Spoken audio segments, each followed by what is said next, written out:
الرحيم الحمد لله رب العالمين الصلاة والسلام على رحمة للعالمين خاتم الأنبياء والمرسلين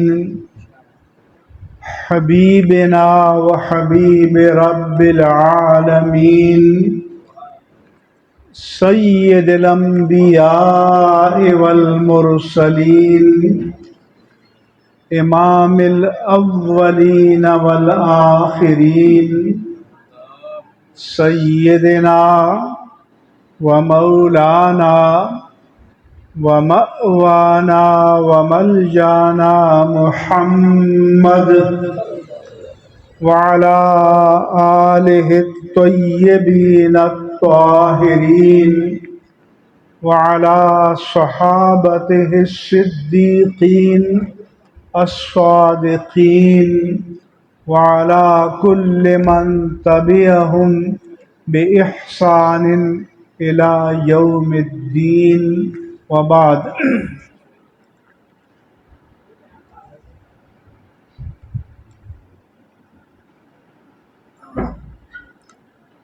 حضرت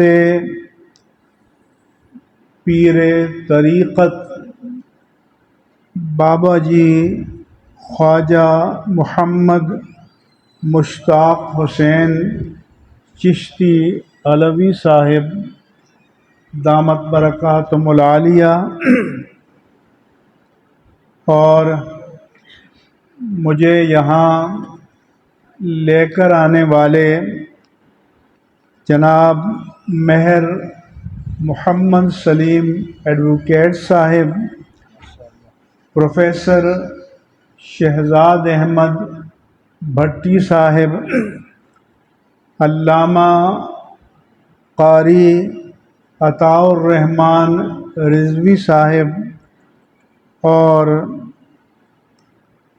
علامہ ظفر محمود نورانی صاحب، اور اسٹیج پر میں سب سے دستبستہ معذرت چاہتا ہوں کہ سب کے نام مجھے معلوم نہیں ہیں، مگر مجھ سے پہلے جو نام لیے گئے آپ سب کی اکرامات، تشریفات اور مراتب عالیہ کے اعزاز و اکرام کے ساتھ اور جملہ حاضرین کرام، آج ہم حضرت شیخ الحدیث علامہ خواجہ عبدالحی رحمہ اللہ تعالی ونور اللہ مرقدہ کے آستان عالیہ پر حاضر ہیں، اور یہ ہمارے مہر محمد سلیم ایڈوکیٹ صاحب کے بھتیجے محمد آدم نذیر کی سالگرہ کے تشکر کے طور پر اظہار تشکر اور حصول خیر و برکت کی تقریب ہے، اور عنوان اس کا ختم نبوت مجھے بتایا گیا ہے، مگر جب میں نے مجمع پر نظر ڈالی تو مجھے بڑی تعداد جوان عمر اور نوجوانوں کی نظر آئی، اور یہ میرے قلب کے لیے بڑے تسکین کا باعث ہے، کیونکہ رسول اللہ صلی اللہ علیہ وآلہ وسلم یہ ایک حدیث مبارک ہے، سبعۃ یظلہم اللہ یوم القیامہ یوم لا ظل الا ظلہ، کہ 60 قسم کے طبقات ایسے ہیں کہ جب قیامت کے دن اللہ تعالیٰ کے سائبان رحمت کے سوا کوئی جائے پناہ نہیں ہوگی، تو ان 60 طبقات پر اللہ تعالیٰ اپنی رحمت کا خصوصی سائبان قائم فرمائے گا، اور اس میں ایک طبقہ میرے آقا و مولا صلی اللہ علیہ وآلہ وسلم نے یہ بتایا کہ شاب نشأ فی عبادت اللہ عز وجل، کہ وہ نوجوان کہ جس نے آغاز جوانی میں اپنی زندگی اللہ کی بندگی میں گزاری ہو، کیونکہ ابھرتی ہوئی اٹھتی ہوئی جوانی میں انسان کی ساری حیوانی، غضبانی، شہوانی قوتیں اپنے شباب پر ہوتی ہیں، اور جو خوش نصیب نوجوان ان ساری بے مہار قوتوں کو شریعت کی لگام دے کر اللہ کے حبیب کی غلامی کے راستے میں ڈال دیتا ہے، تو وہ نوجوان اللہ کو بڑا پیارا لگتا ہے، اور وہ نوجوان میرے آقا کو بڑا پیارا لگتا ہے۔ اس لیے میں نوجوانوں سے کہا کرتا ہوں کہ ہمارے 100 سجدوں کی وہ قیمت نہیں ہے جو آخرت کے بازار میں آپ کے ایک سجدے کی ہوگی۔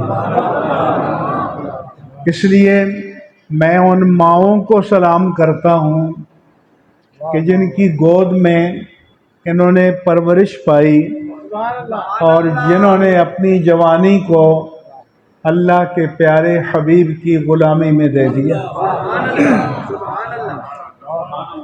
اور پھر ان جوانوں کو ہمارے ایک معذور بزرگ کہ جو اپنے معذور ٹانگوں پر کھڑے بھی نہیں ہو سکتے تھے، مگر میں کہتا ہوں کہ جو اپنی مضبوط ٹانگوں پر کھڑے ہیں ان جیسے لاکھوں ان پر قربان ہو جائیں۔ علامہ خادم حسین رضوی رحمہ اللہ تعالی کہ جنہوں نے ان جوانوں میں جوش اور ولولہ بھر دیا، اور مجھے ایک صاحب نے بتایا تھا کہ وہ علامہ اقبال کو قلندر لاہوری کہتے تھے، تو ایک مرتبہ ان کے مزار پر گئے اور اپنی پگڑی سے ان کے مزار کو صاف کیا اور کہا کہ علامہ میں نے آپ کے شاہین کو دوبارہ زندہ کر دیا۔ اس لیے میں ان نوجوانوں اور نوعمر لوگوں کو دیکھ کر چند بنیادی باتیں عرض کرنا چاہتا ہوں۔ ایک تو یہ کہ نبی اس بشر کو کہتے ہیں کہ جسے اللہ تبارک و تعالی نے اپنے بندوں کی ہدایت کے لیے چن لیا ہو۔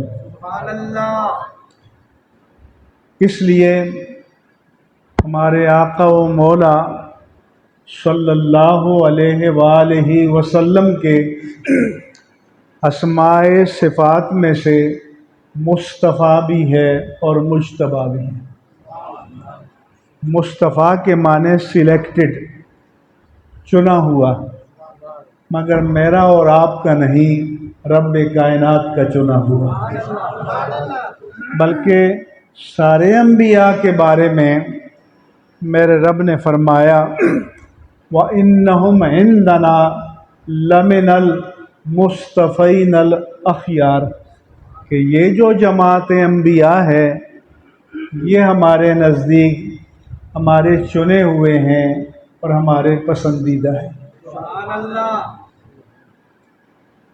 نبی سارے کے سارے مرد گزرے ہیں، کوئی عورت نبی نہیں ہوئی، کوئی جن نبی نہیں ہوا، کوئی ملک یا فرشتہ نبی نہیں ہوا۔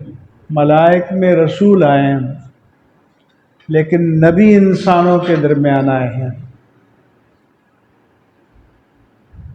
اس لیے اللہ نے فرمایا کہ وَمَا أَرْسَلْنَا مِن رَّسُولٍ إِلَّا رِجَالًا نُوحِي إِلَيْهِمْ، ہم نے جو بھی رسول بھیجے وہ مرد تھے اور ان کی طرف ہم نے وحی فرمائی تھی۔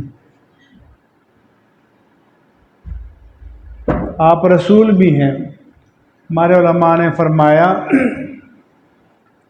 کہ رسولوں کی تعداد کم و بیش 313 ہے اور انبیاء کرام علیہم السلام کی تعداد کم و بیش 1,24,000 ہیں۔ یہ کم و بیش کا ہم لفظ اس لیے لگاتے ہیں کہ قطعی تعداد رسولوں کی اور قطعی تعداد انبیاء کرام کی قرآن مجید کی کسی آیہ مبارکہ میں اور کسی حدیث صحیح صریح میں قطعیت کے ساتھ مذکور نہیں ہے، روایات میں آیا۔ اس لیے ہمارے علماء نے کہا کہ ہم قطعیت کے ساتھ نہیں کہیں گے کہ 1,24,000 انبیاء۔ کیوں کہ اگر اللہ کے علم میں ایک نبی بھی اس تعداد سے کم ہو تو ہم نے ایک غیر نبی کو نبی بنا دیا، اور اگر اللہ کے علم میں ایک نبی بھی اس سے زیادہ ہو تو ہم نے ایک نبی کی نبوت کا انکار کر دیا۔ اس لیے ہم کم و بیش کا لفظ استعمال کرتے ہیں اور علم قطعی کو اللہ کی سپرد کر دیتے ہیں کہ جس کو جس زمانے میں اللہ تعالیٰ نے اپنا نبی یا رسول بنا کر بھیجا ہم ان سب پر بلا تعیین ایمان لاتے ہیں۔ ہاں 26 انبیاء کرام کا تعیین کے ساتھ ذکر قرآن مجید میں ہے تو ان پر ہم بالتعیین اور قطعیت کے ساتھ اور نام بنام ہم پر ہم ایمان لاتے ہیں۔ اس لیے ایک تو ہر ہمارے بچے کو، نوجوان کو یہ بات اچھے طریقے سے معلوم ہونی چاہیے۔ ایک فتنہ اور بھی پیدا ہو رہا ہے کہ جی ولایت نبوت سے افضل ہے۔ اس مسئلے کو بھی میں واضح کر دوں کہ کائنات کے سارے ولی جمع ہو جائیں تو ایک صحابی کے مرتبے کو نہیں پا سکتے، جائے کہ نبی کے مرتبے کو پالیں یا ان سے افضل ہو جائیں۔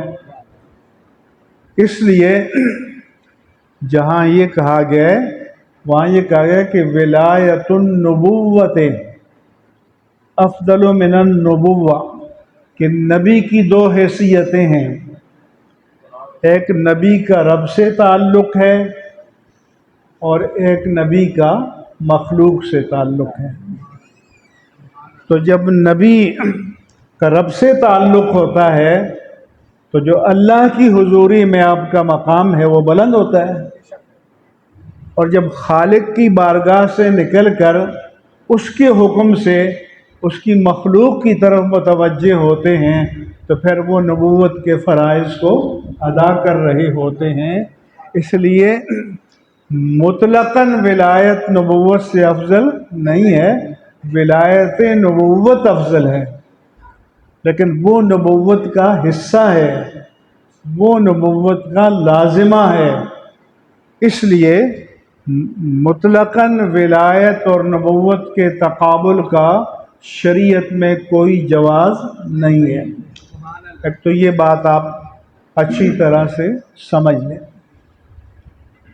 دوسری بات یہ کہ نبی بشر ہیں، ہم نبی کو نور مانتے ہیں لیکن بشریت کا انکار نہیں کرتے۔ امام اہل سنت مجدد دین و ملت امام احمد رضا قادری رحمہ اللہ تعالی نے لکھا کہ اگر کوئی مطلقاً بشریت مصطفیٰ کا انکار کرے تو یہ کفر ہے، کیونکہ جب اللہ کہتا ہے آپ کو بشر، تو یہ تو قرآن میں منصوص ہے، قرآن کی نص قطعی ہے۔ یہ الگ بات ہے کہ آپ کی بشریت جو ہے وہ کائنات کی ساری بشریت سے افضل ہے اور اعلیٰ ہے۔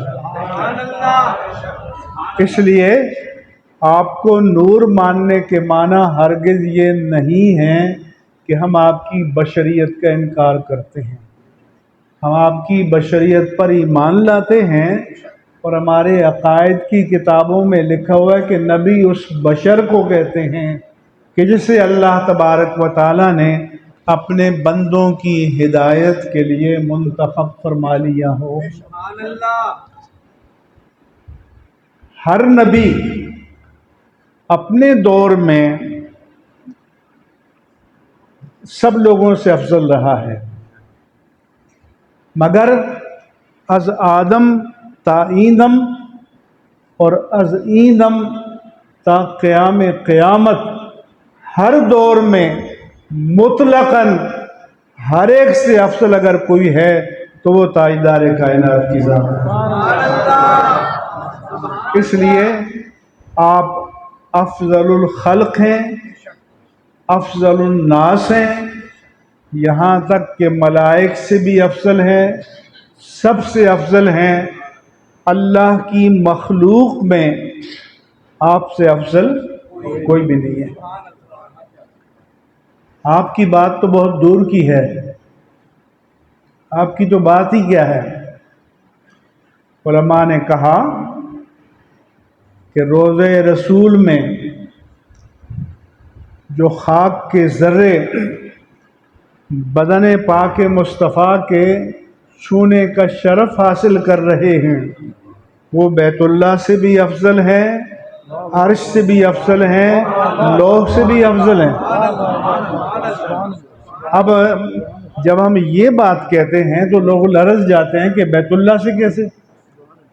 تو بابا بیت اللہ کوئی اللہ کا ہیڈ کوارٹر نہیں ہے، اللہ کی ذات تو زمان و مکان سے پاک ہے، وہ نہ زمانے میں محدود ہے نہ کسی مکان میں محدود ہے۔ بیت اللہ کو بیت اللہ اس لیے کہتے ہیں کہ اس گھر کو اللہ کی ذات سے نسبت ہے، وہ شرف نسبت ہے۔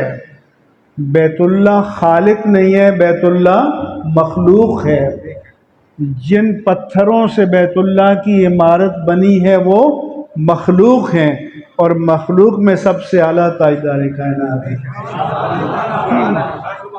اس لیے اللہ تعالیٰ نے فرمایا کہ لا اقسم بہذا البلد وانت حل بہذا البلد، کہ یہ جو بلد مکہ ہے اس میں بیت اللہ بھی ہے، زمزم بھی ہے، منا بھی ہے، صفا اور مروہ بھی ہیں، عرفات بھی ہیں، آثار انبیاء بھی ہیں، مگر میرے رب نے فرمایا کہ میں جو اس بلد مکہ کی قسم کھاتا ہوں تو اس لیے نہیں کہ یہاں بیت اللہ ہے، یہاں زمزم ہے، یہاں صفا و مروہ ہے، یہاں منا و عرفات ہے، ان کی شانیں بھی بہت بڑی ہیں، ہم شان کی تنقیص نہیں کر رہے، بہت بڑی ہیں، لیکن فرمایا میرے رب نے کہ اس لیے میں قسم فرماتا ہوں کہ میرے پیارے حبیب تم اس کی گلیوں میں چلتے اور پھرتے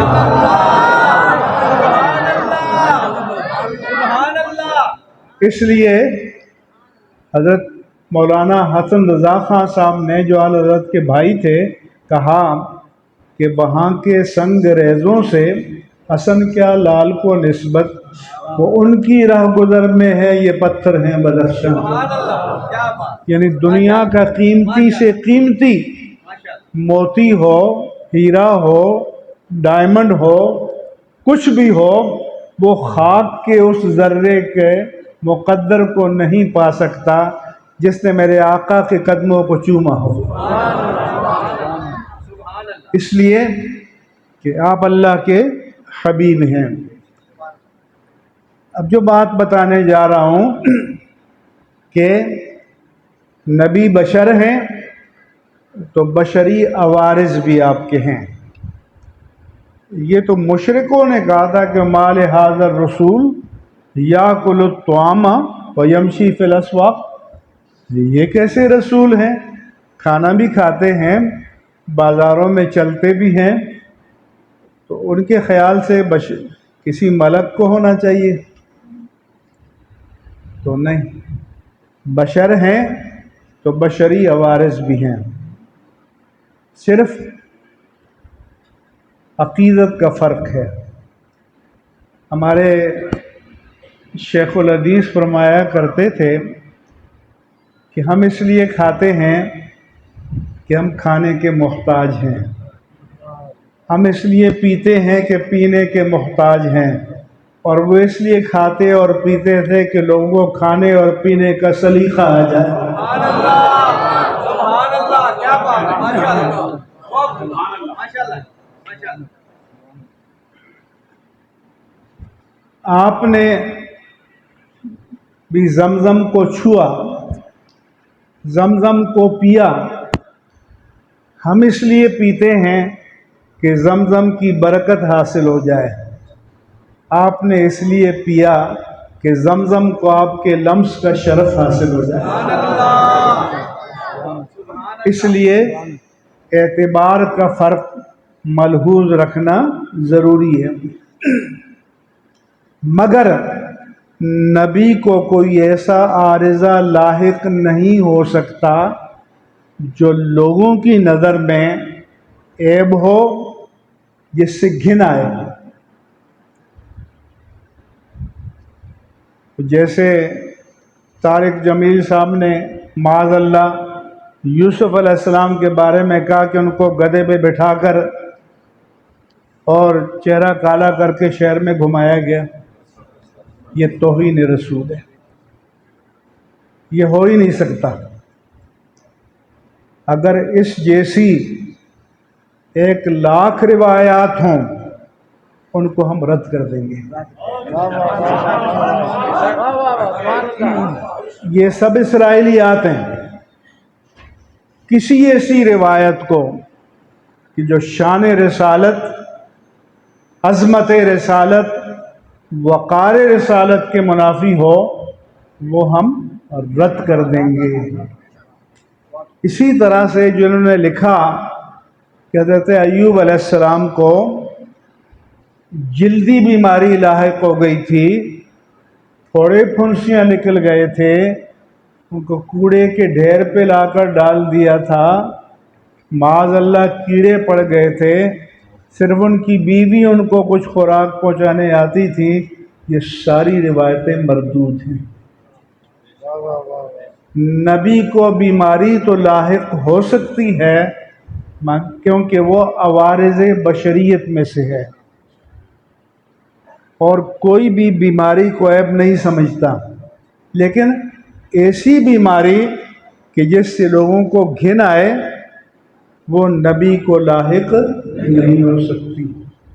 وہ اللہ کے محبوب ہوتے ہیں، اللہ کے پسندیدہ ہوتے ہیں، لہذا کوئی جب بھی آپ کے سامنے ایسی روایت بیان کرے جو شان نبوت و رسالت کے خلاف ہو تو اس کو آنکھیں بند کر کے رد کر دیا جائے گا۔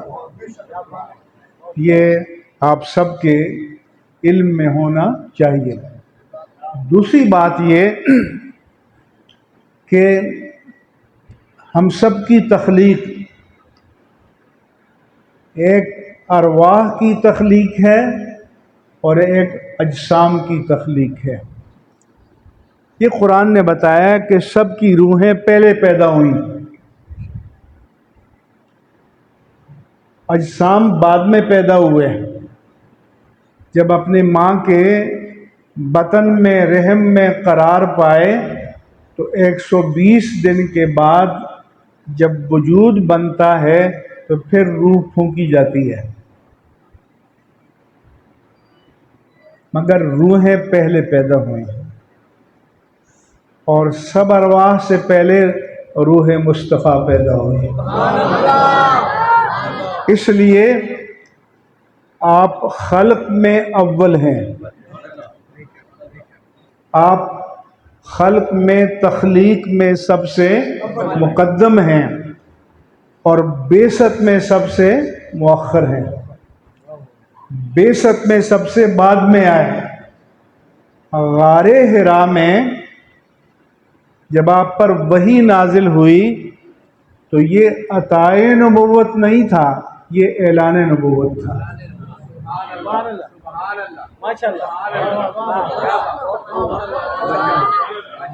اعلان نبوت کے معنی ہیں ڈکلریشن آف دا پروفٹہڈ، کہ آپ کی نبوت کا اعلان ہو گیا۔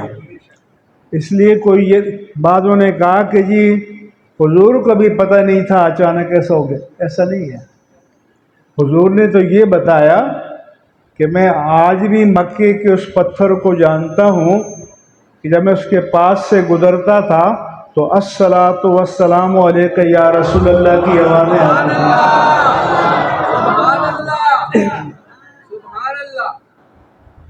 اس لیے خلق میں آپ سب سے مقدم اور بعثت میں آپ سب سے مؤخر۔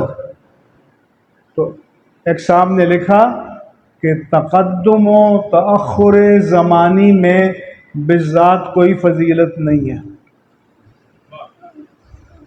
ہم کہتے ہیں کہ اس کو اللہ نے اور اللہ کے رسول نے مقام مدح میں بیان کیا ہے، تو آپ کے تقدم میں بھی فضیلت ہے، آپ کے تأخر میں بھی فضیلت ہے، اس لیے ہم اس کو بھی رد کرتے ہیں۔ تو آپ کی نسبت سے تقدم زمانی یہ بھی وجہ شرف ہے عطائے نبوت کے اعتبار سے، اور اعلان نبوت کے اعتبار سے تاخر زمانی یہ بھی آپ کا شرف ہے۔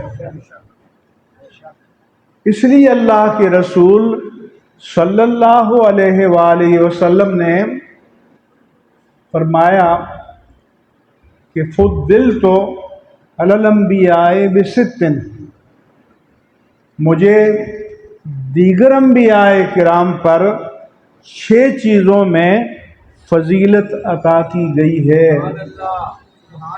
فضیلت کے معنی ایکسٹرا آرڈینری پرائرٹی۔ اگرچہ ہمارے علماء نے لکھا کہ آپ کے خصائص بے حد و بے حساب ہیں، یہ 6 پر محصور نہیں ہیں، لیکن ان 6 کو حضور نے صراحت کے ساتھ حدیث پاک میں بیان کیا۔ پہلے فرمایا کہ اوتیت جوامع الکلم، مجھے جوامع الکلم یعنی جامع کلمہ کہنے کا معجزہ عطا کیا گیا۔ جامع کلمے سے کیا مراد ہے؟ کہ ایک جملے میں معنی کے سمندر کو سمو دیا جائے، ایک جملے میں معنی کے سمندر کو سمو دیا جائے، یہ میرے آقا کا معجزہ ہے۔ اور محدثین کرام نے آپ کے جو جوامع الکلم ہیں اس کی باقاعدہ فہرست بھی شروح حدیث میں بیان کی ہے، جیسے انما الاعمال بالنیات، الدین والنصیحہ، اور بہت سارے کلمات ہیں۔ کبھی موقع ہوا تو جوامع الکلم پر ہی بات ہوگی، لیکن اس وقت چونکہ موضوع الگ ہے۔ دوسرا فرمایا کہ نصرت بالرعب مسیرۃ الشہر، اللہ تعالیٰ نے میری ذات میں، پرسنالٹی میں، وجاہت میں ایسا رعب، ایسا دبدبہ، ایسی شوکت، ایسی شان رکھی ہے کہ ایک مہینے کے فاصلے سے کسی کی نظر پڑ جائے تو وہ مرعوب ہو جاتا ہے۔ حضرت عمر بن عاص بیان کرتے ہیں کہ جب میرے اندر قبول اسلام کی تحریک پیدا ہوئی، میں حضور کے پاس آیا، میں نے عرض کی ابسط یدک لابایک، اے آقا ہاتھ بڑھائیے تاکہ میں آپ کے ہاتھ پر بیعت کر لوں۔ فبسط یدہ، حضور نے ہاتھ بڑھا دیا۔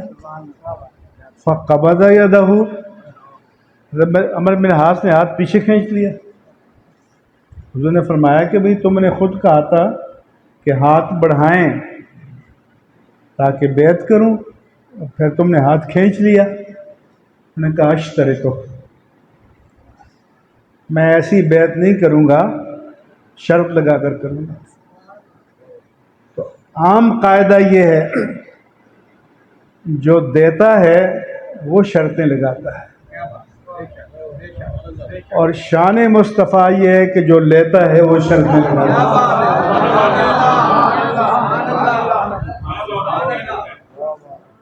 کوئی اور ہوتا تو کہتا جا دفع ہو جا، تجھے نہیں چاہیے تو جا دفع ہو جا۔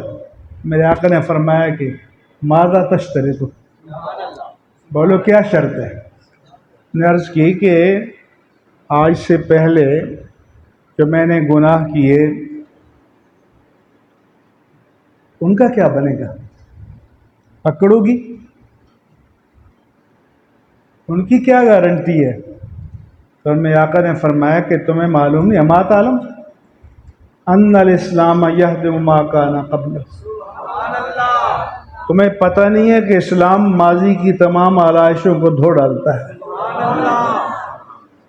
آج اگر کوئی نو مسلم سچے دل سے کلمہ پڑھ لے اس کا ماضی تو دھل گیا، وہ ہمارے اور آپ سے زیادہ پاکیزہ ہے۔ تو پھر وہ کہتے ہیں کہ میں نے بیعت کی۔ پھر جب ان کے انتقال کا وقت ہوا تو دیوار کی طرف منہ لگائے تھے اور رو رہے تھے۔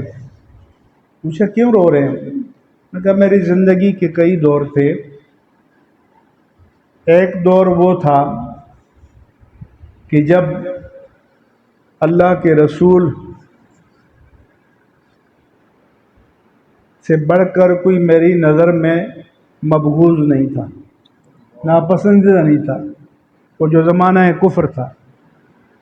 پھر جب میں ایمان لایا تو ان کا ایمان سچا ہوتا تھا نا۔ پھر کہا میری نگاہ میں کائنات میں آپ سے زیادہ کوئی محبوب نہیں ہو سکتا۔ پھر کہا کہ جب میں ایمان لے آیا تو میں چہرہ مصطفیٰ کو آپ کے جلال کی وجہ سے آنکھیں بھر کر دیکھ بھی نہیں سکا۔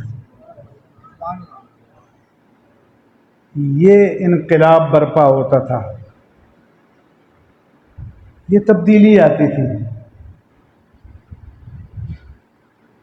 آج تو لوگ اتراتے ہیں۔ حضرت ابو موسیٰ اشعری کے صاحبزادے کہتے ہیں کہ فاروق اعظم رضی اللہ عنہ کے صاحبزادہ عبداللہ بن عمر نے مجھ سے کہا کہ تمہیں معلوم ہے کہ میرے باپ نے تمہارے باپ سے کیا کہا تھا؟ نے کہا مجھے نہیں معلوم۔ انہوں نے کہا میرے باپ نے یعنی فاروق اعظم نے کہ ان جیسا پھر تاریخ کو نصیب نہیں ہوا کوئی۔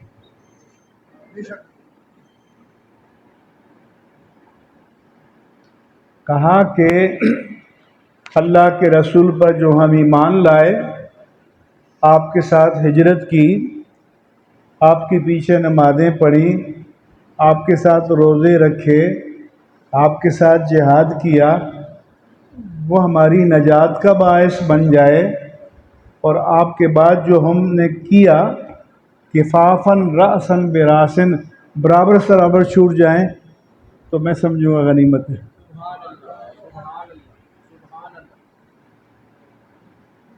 اس لیے کہتے ہیں نا کلیمان و بین الخوف والرجا، ایمان خوف اور امید کی درمیانی کیفیت کا نام ہے۔ تو کہتے ہیں کہ ابو موسیٰ اشعری نے میرے والد سے کہا کہ امیر المومنین آپ عجیب بات کرتے ہیں، حضور کے بعد ہم نے جہاد کیا، ملکوں کے ملک فتح کیے، ہزاروں لاکھوں ہمارے ہاتھوں پر اسلام قبول کیا، ہم تو اس پر بھی اجر کی امید رکھتے ہیں۔ کہتے ہیں میرے باپ نے کہا ابو موسیٰ میں تو کہتا ہوں برابر چھوٹ جاؤں تب بھی کافی ہے۔ اور یہ کون کہہ رہا ہے؟ حضرت فاروق اعظم، کہ جن کے عہد مبارک میں اسلام دنیا کی سپر پاور بنا، جن کے عہد مبارک میں پرشین امپائر اور رومن امپائر آپ کے قدموں میں ڈھیر ہوگی۔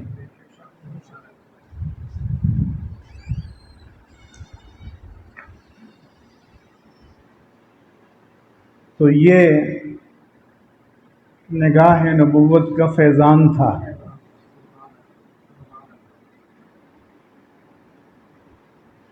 اپنے عہد خلافت میں آپ حج کرنے آئے، مکے کی پہاڑیوں میں چلے گئے جہاں ان کا بچپن، لڑکپن، جوانی گزری تھی۔ کسی نے دیکھا کہ فاروق اعظم رو رہے ہیں، آنکھوں سے آنسو جاری ہیں۔ کہا امیر المومنین یہ تو مسرت کا مقام ہے، شادمانی کا مقام ہے، اسلام اس وقت سپر پاور ہے، آپ کو اللہ نے اتنی فتوحات دی، آپ رو رہے ہیں؟ کہ میرے عزیز یہ آنسو رنج و الم کے نہیں، دکھ درد اور کرب کے نہیں، یہ تشکر کے آنسو۔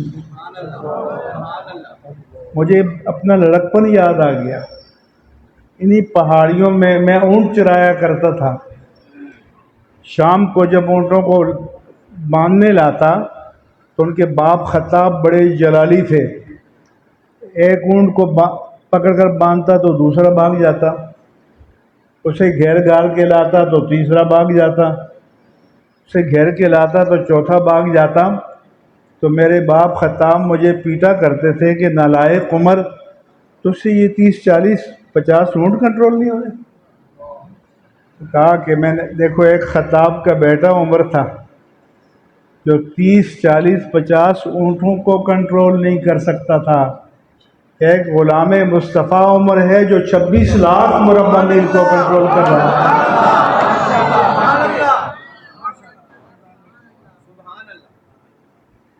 پھر حضور نے فرمایا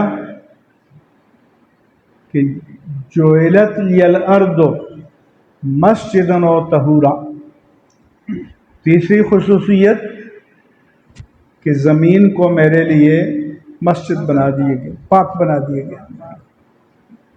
پچھلی امتیں اپنے معبد میں، عبادت گاہ میں، کنیسہ میں، بیع میں، صومعہ میں، گرجے میں، ٹیمپل میں، چرچ میں عبادت کرنے کی پابند تھیں، مگر امت مصطفیٰ کے لیے چلتے چلتے جہاں نماز کا وقت آئے اگر زمین خشک ہے اور کوئی نظر آنے والی نجاست نہیں ہے تو وہ پاک ہے، وہاں زمین پہ کھڑے ہو کر قبلہ رو کر نماز پڑھو کہ میری امت کے لیے پوری زمین کو پاک بنا دیا گیا۔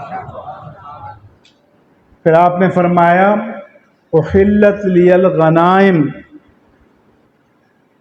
لم تحل لأحد قبلی، میرے لیے مال غنیمت کو حلال کر دیا گیا، مجھ سے پہلے کسی نبی کی اور اس کی امت کے لیے حلال نہیں تھا۔ لہذا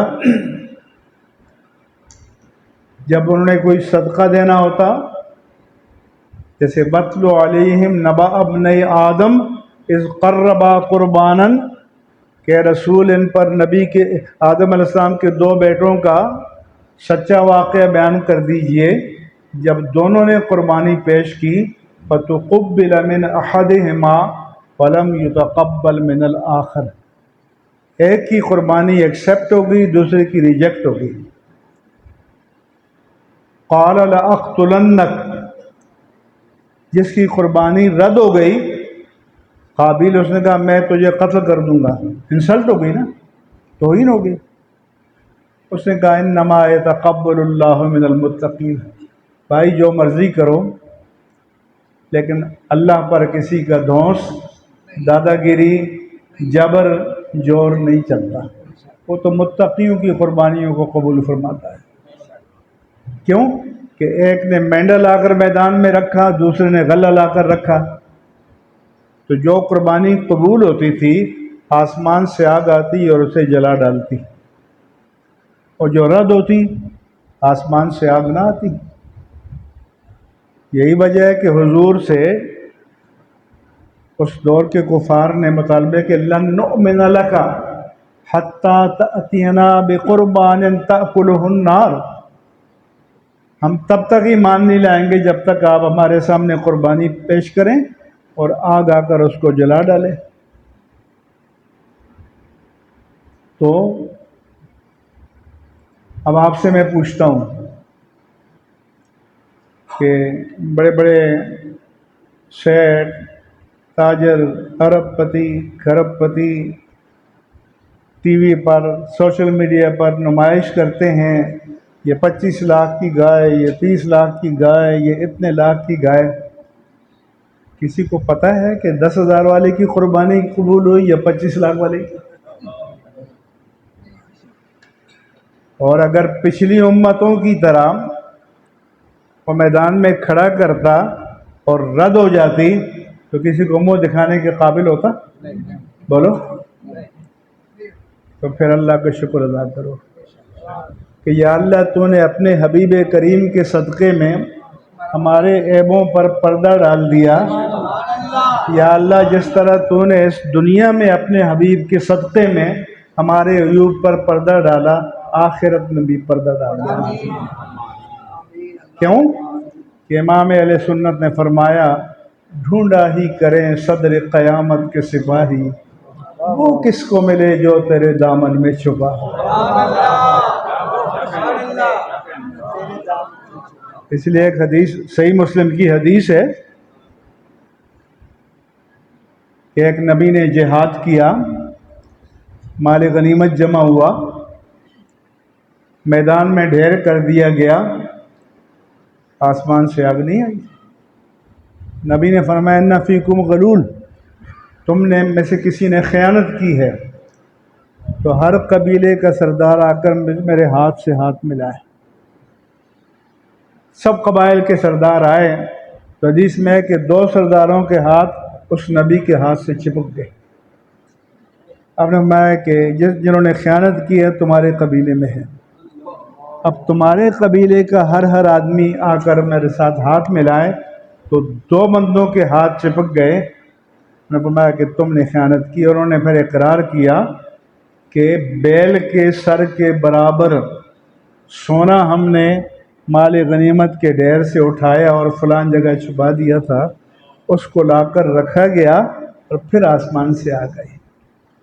اب میرے آقا کا کتنا احسان ہے، آپ زکوٰۃ دیں، آپ صدقہ دیں، آپ خیرات کریں، آپ قربانی کریں اور گوشت کھائیں، اور آج کل تو ڈیپ فریزر میں مہینوں رکھے رہیں، ثواب بھی پائیں، گوشت بھی کھائیں، پردہ بھی پڑا رہے۔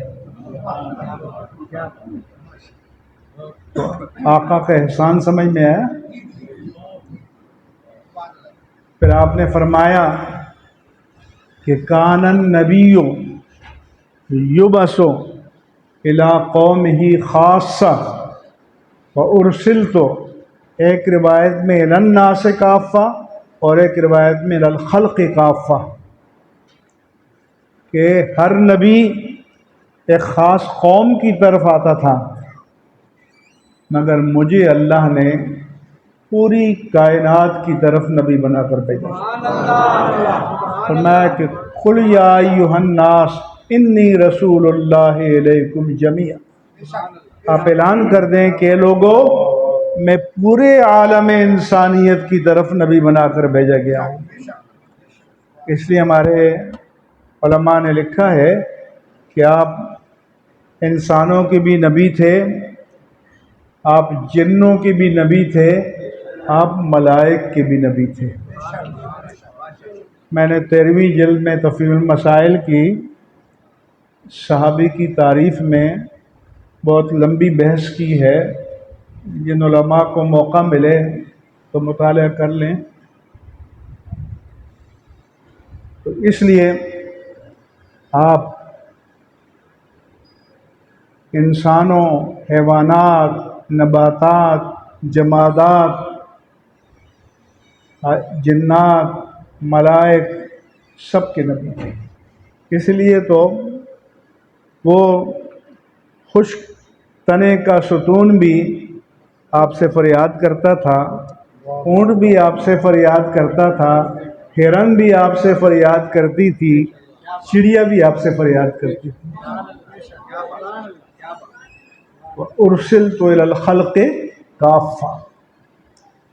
پھر آپ نے فرمایا کہ ختم بی النبیون، مجھ پر نبوت کے سلسلے کو ختم کر دیا گیا۔ قد انقطعت النبوۃ والرسالہ، نبوت اور رسالت ختم ہو گئی، اب قیامت تک کے لیے میرے آقا کی نبوت ہے، میرے آقا کی رسالت ہے۔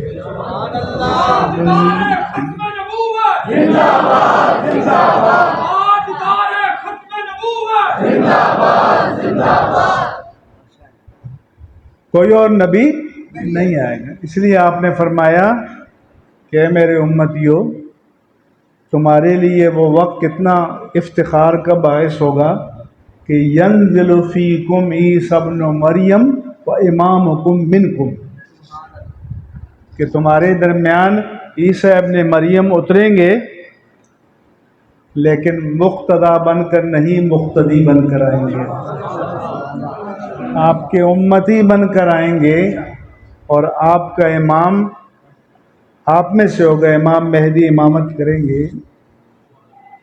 یہ آپ نے اپنا مقام بیان کیا۔ اسے فرمایا کہ کانت بنو اسرائیل تسوسهم الانبیاء کلما خلق نبی خلفہ نبی انہ لا نبی بعدی، کہ بنی اسرائیل کی سیاست رانی، سیاست کاری، نظم اجتماعی کی تدبیر انبیاء کرتے تھے۔ اس لیے وہ آج کل کہتے ہیں مولانا صاحب چھوڑیں سیاست کو، تو واقعی آپ کی شیطانی سیاست کو تو ہمیں چھوڑنا ہوگا، لیکن نبوی سیاست کو نہیں چھوڑیں گے۔ یہ ہمارا شعار ہے، یہ ہماری وراثت ہے، یہ امانت نبوت ہے۔ جب میں کہ میرے بعد خلفاء آئیں گے اور میرے مشن کو کنٹینیو کریں گے، میرا مشن جاری رہے گا۔ اس لیے جب ہم کہتے ہیں کہ سارا عالم انسانیت آپ کا امتی ہے، تو امت کی دو قسمیں ہیں، ایک امت دعوت اور ایک امت اجابت۔ امت دعوت کے معنی یہ ہیں کہ آپ کے پیغام کے مخاطب سب لوگ ہیں، کیونکہ اگر یہ مخاطب نہ مانے جائیں تو پھر ان کو جہنم میں کیوں جلایا جائے گا؟ تو یہ سارے کا سارا عالم کفر یہ امت دعوت ہے، اور جو اہل ایمان ہیں یہ امت اجابت ہے۔ جیسے قرآن کریم کی نے فرمایا کہ ھدی للناس سورہ بقرہ میں ہے، اور ھدی للمتقین شروع میں ہے، یعنی قرآن کا پیغام ہدایت سارے عالم انسانیت کے لیے ہے، لیکن اس سے فائدہ کون اٹھاتے ہیں؟ متقین، مومنین، مسلمین، جن کو توفیق ایمان نصیب ہوتی ہے۔ لہذا ختم نبوت یہ آپ کی نبوت کا وصف لازم ہے، یعنی نبوت محمدی اور ختم نبوت ایک دوسرے سے جدا نہیں ہو سکتے۔ اگر کوئی یہ کہے کہ میں آپ کو نبی مانتا ہوں لیکن خاتم النبیین نہیں مانتا، تو وہ بھی مرتد ہے، وہ کافر ہے۔ کیوں کہ آپ کی نبوت اور خاتمیت نبوت یہ دونوں لازم و ملزوم ہیں، ان کو ایک دوسرے سے جدا نہیں کیا جا سکتا۔ اور میں علماء سے یہ کہوں گا کہ تکفیر جو ہوتی ہے وہ اخبار آحاد پر نہیں ہوتی، وہ قطعی الدلالت اور قطعی الثبوت پر ہوتی ہے۔ تو ما کان محمد ابا احد من رجالکم ولکن رسول اللہ و خاتم النبیین، یہ قطعی الثبوت ہے کہ قرآن میں ہے، اور قطعی الدلالت ہے کہ سلف سے لے کر خلف تک پوری امت کا اجماع ہے کہ خاتم النبیین کے معنی آخر النبیین ہے۔ لہذا کوئی آ کر کہے کہ یہ خاتم ہے کہ خاتم ہے، ختم کے معنی کیا ہے، نہیں ہے، یہ بحث نہیں ہوگی، یہ بحث نہیں ہوگی، کیونکہ امت کے نزدیک یہ امر قطعی الدلالت ہے، اور یہ اجماع امت سے ہے، اور یہ اجماع قرن اول سے ہے، یہ صحابہ کرام سے لے کر آج تک ہے کہ خاتم النبیین کے معنی کیا ہیں؟ آخر النبیین، the last prophet, the last and final prophet, اس کے بعد کوئی بھی نہیں ہے۔ لہذا اس پر بحث نہیں ہوگی۔ سے ہمارے علماء نے کہا کہ اگر کوئی جو نبوت کا جھوٹا دعویٰ کرے اس کو متنبی کہتے ہیں، جیسے جو شاعر نہ ہو اور اپنے آپ کو شاعر پوز کرے اس کو متشاعر کہتے ہیں۔ یہ جو کہتے ہیں نا کہ تکلف نہ فرمائیں، تو تکلف کے معنی کیا ہوتے ہیں کہ مثلا آپ کسی کا حضور کھانا کھا لیں، آپ کہتے ہیں نہیں مجھے حاجت نہیں ہے، کہتے ہیں تکلف نہ فرمائیں کہ اگر آپ بھوکے ہو، کسی حضور نے فرمایا کہ جب بھوکے اور کوئی کھانے کی دعوت دے تو قبول کر لیا کرو۔ کیوں؟ ایک تو محروم رہو گے، دوسرا جھوٹ بولو گے۔ اس لیے اگر کوئی کہے کہ میں نبی ہوں اور کوئی کہے کہ نبی ہو تو معجزہ دکھاؤ، تو کیا وہ کرتب دکھائے گا تو ہم مان لیں گے؟ اگر یہ کفر ہو جائے گا۔ کیوں کہ معجزے کا مطالبہ تو تب کریں گے نا جب اجرائے نبوت کے قائل ہوں۔ تو مومن کا کام یہ ہے کہ چھوٹتے ہی کہے کہ تم مرتد ہو، زندیق ہو اور کافر ہو، کوئی دلیل نہیں پوچھی جائے گی، کچھ بھی نہیں ہوگا۔ اس لیے یہ جو لوگ بحثوں میں پڑھتے ہیں، یہ بحث کا مسئلہ ہی نہیں ہے، یہ قطعی ہے۔ اور اب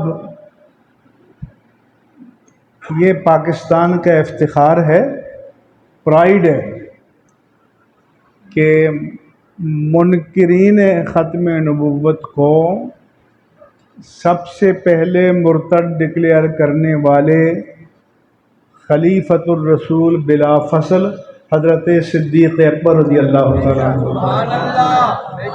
اور اس پر تمام صحابہ اکرام کا اجماع ہے، ایک صحابی کا بھی تخلف ثابت نہیں، اجماع کلی قطعی ہے۔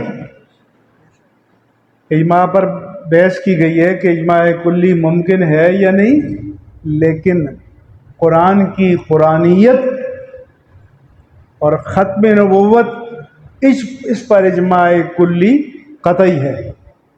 میں ایک مرتبہ یہ آپ کا جو لاہور میں گورنر ہاؤس ہے، اس کے برابر میں government school of national management ہے، جہاں گریڈ 20 کے جو بیوروکریٹ ہیں ان کی ایلیویٹ کرتے ہیں، ٹریننگ ہوتی ہے، تو کبھی کبھی مجھے بلاتے ہیں لیکچر ڈسکشن کے لیے، تو لیکچر کے بعد سوال جواب ہوتا ہے۔ اب آپ کہتے ہیں بیوروکریٹ تو اپنے آپ کو بڑا فلسفی سمجھتے ہیں، افلاطون سمجھتے ہیں، بقراط سقراط سمجھتے ہیں، ان کا کام ہی لوگوں کو بیوقوف بنانا ہوتا ہے۔ تو ایک نے کھڑے ہو کر سوال کیا کہ مفتی صاحب، حدیث تو کوئی صحیح ہے، کوئی ضعیف ہے، کوئی حسن ہے، کوئی فلاں ہے، کوئی فلاں ہے، تو ایک ہمارے پاس اتھینٹک، جس کے معنی مصدقہ، قطعی، بلا ریب چیز قرآن ہے، تو اس قرآن پر کیوں نہ جمع ہو جائیں؟ میں نے کہا جی آپ کی بات میں اپیل تو بڑی ہے، سیدھا دماغ کو لگتی ہے، مگر میرا آپ سے سوال یہ ہے کہ آپ کو کیسے معلوم ہوا کہ یہ قرآن اللہ کا کلام ہے؟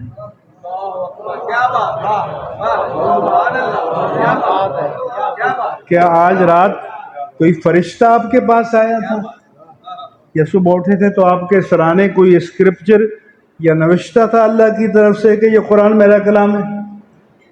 تو میں نے کہا کہ اگر قرآن کے کلام اللہ ہونے کے بارے میں صحابہ کا، اگر حدیث کے کلام رسول ہونے کے بارے میں صحابہ کا قول معتبر نہیں ہے، تو قرآن کے کلام اللہ ہونے کے بارے میں کیسے معتبر ہو جائے گا؟ تو یہ اصل میں اٹیک قرآن پر ہوتا ہے۔ تو پھر وہ خاموش ہوئے۔ سنن ابو داؤد میں حدیث ہے، عبداللہ بن عمرو بن عاص بیان کرتے ہیں کہ کنت اکتب کل شیء اسمع من رسول اللہ، کہ میں اللہ کے رسول کی مجلس میں بیٹھتا تو جو آپ ارشاد فرماتے میں لکھ لیا کرتا تھا، نوٹس لیتا تھا۔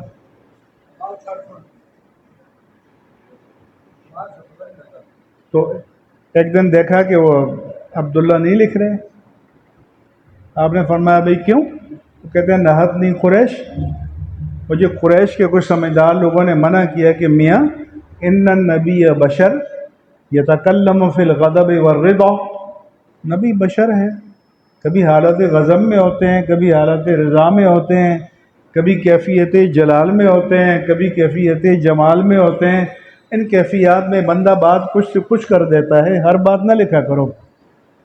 تو اشارہ بِإِصْبِعِهِ إِلَىٰ فِيهِ، میرے آقا و مولا صلی اللہ علیہ وآلہ وسلم نے اپنی انگشت مبارک سے اپنے دہن مبارک کی طرف اشارہ کر کے فرمایا کہ کیفیت غضب ہو یا کیفیت رضا، کیفیت جلال ہو یا کیفیت جمال، جو کچھ میں کہوں لکھ دیا کرو، کیونکہ کوئی بھی کیفیت ہو اس زبان سے حق کے سوا کچھ بھی جاری نہیں ہوگا۔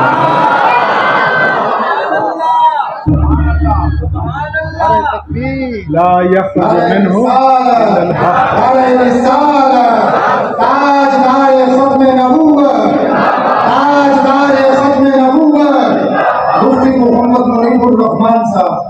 اب آخری مسئلہ، کیونکہ اب ٹائم بہت ہو گیا، آخری مسئلہ یہ ہے کہ تو پہلے فیصلہ کس کا تھا؟ جناب صدیق اکبر کا، اور 1400 سال بعد ریاست کی سطح پر، مملکت کی سطح پر، حکومت کی سطح پر اگر کسی پارلیمنٹ کا فیصلہ ہے تو وہ اسلامی جمہوریہ پاکستان ہے۔ لیکن وہ جو قرارداد ارتداد قادیانیت پیش کی، وہ جناب صدیق اکبر کی اولاد امجاد میں سے علامہ شاہ احمد نورانی صدیقی رحمۃ اللہ علیہ۔ یہ بعض لوگ تعریف کو مشق کرتے ہیں، کہتے ہیں فلاں مولانا فلاں مولانا فلاں مولانا۔ جو لوگ، یہ وکیل صاحب بھی ہیں، ایڈوکیٹ بھی ہیں، ایک ہوتا ہے قرارداد کا پروپوزر، ایک ہوتا ہے سیکنڈر، ایک ہوتا ہے جو قرارداد پیش کرتا ہے۔ پیش کرنے والا خوش نصیب ایک شاہ احمد نورانی صدیقی ہے، اور یہ آپ کا اعزاز ہے، یہ اہل سنت کا افتخار ہے۔ میں کہتا ہوں وہ کچھ بھی نہ کریں تو یہی ایک اعزاز ان کی نجات کے لیے کافی ہے۔ بعد میں 27 ممبران نے تائید کی، وہ سیکنڈر تھے، اس میں دوسرے علماء بھی تھے، مگر اس اسمبلی میں جمعیت علماء پاکستان کے 2 علماء، مولانا غلام غوث ہزاروی اور مولانا عبدالحکیم، ان کے دستخط تائید میں بھی نہیں ہیں۔ بعد میں بحث میں حصہ لیا، اس وقت ان کا خیال، کیونکہ وہ پیپلز پارٹی کو پیارے ہو چکے تھے، تو ان کا خیال ہوگا کہ بھئی یہ ایسی قراردادیں آتی رہتی ہیں، ان کو کیا پتہ کہ یہ پسر صدیق کی قرارداد ہے۔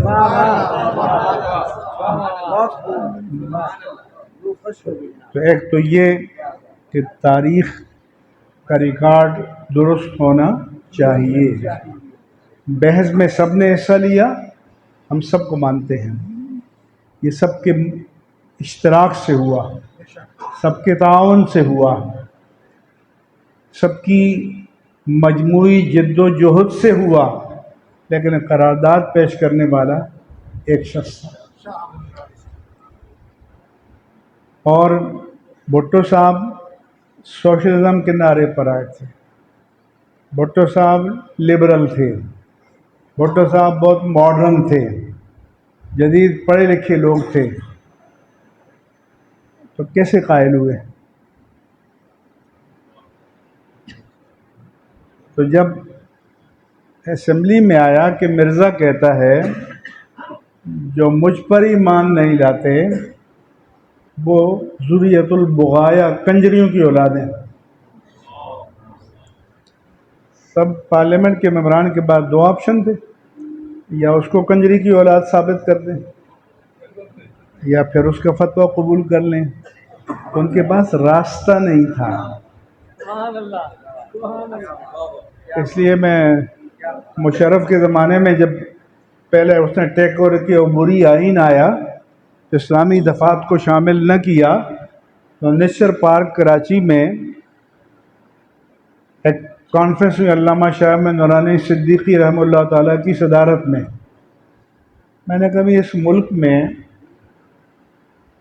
ایک وزیر اعظم نے ایک چیف آف آرمی اسٹاف کے اسٹار اتار دیے، مشرف کو انہوں نے ہٹا کر وہ جو جنرل ضیاء الدین بٹ کو بنایا تھا نا، تو پھر مشرف نے اس کو جیل میں ڈال دیا، سزائے موت دلوائی۔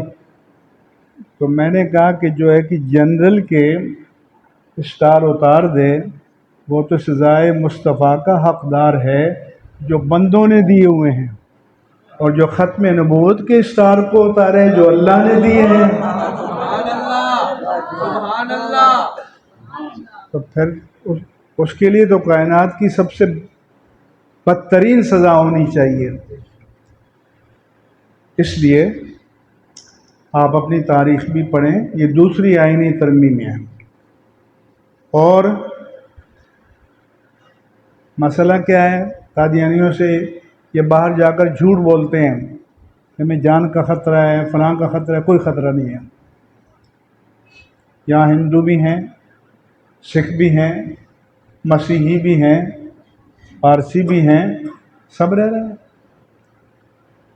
آپ بھی اپنے آئینی اسٹیٹس کو مانگ کر رہے ہیں، تو جو تحفظ اور کافروں کو ہے وہ آپ کو بھی ہوگا، جو اور غیر مسلموں کو ہے وہ تمہیں بھی حاصل ہوگا، کیونکہ جو پہلا اسلام سے نکلے مرتد ہے، جو کفر اصلی پر پیدا ہو کافر ہے۔ لیکن اپنے آئینی اسٹیٹس کو مانو، وہ آج تک نہیں مان رہے۔ تو جو آئین کو نہ مانے تو کہتے ہیں غدار ہے، اس پر آرٹیکل 6 لگا دو۔ اور اگر یہ آئین کو نہ مانے تو پھر ان پر بھی ہونا چاہیے نہیں ہونا چاہیے۔ بس یہ بنیادی مسئلہ ہے، اس کو سمجھنے کی ضرورت ہے۔ اور وما علیہ الا البلاغ المبین۔